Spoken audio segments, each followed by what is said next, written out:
Ikila bangali maila masenta ndimfire nana lemasangala asibaza leo ino tikapanga tumapa kila machini kudeni kubeleka mzikilisa masenta ambapo ya ikila senta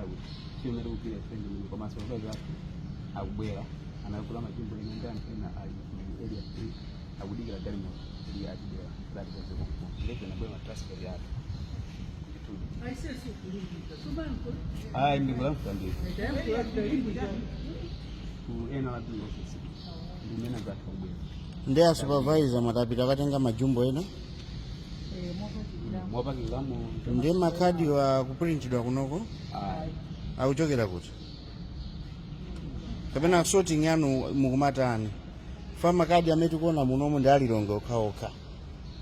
and registration ichitika kulilonge kuno ndeli ifewe ya consent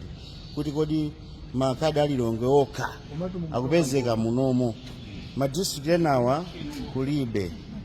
alisoma center zena ndiye mafuna ndiziyo kuti sorting yanu imene mukupanga mukumatani akuza numuzitani are you putting according to alphabet kapena what sort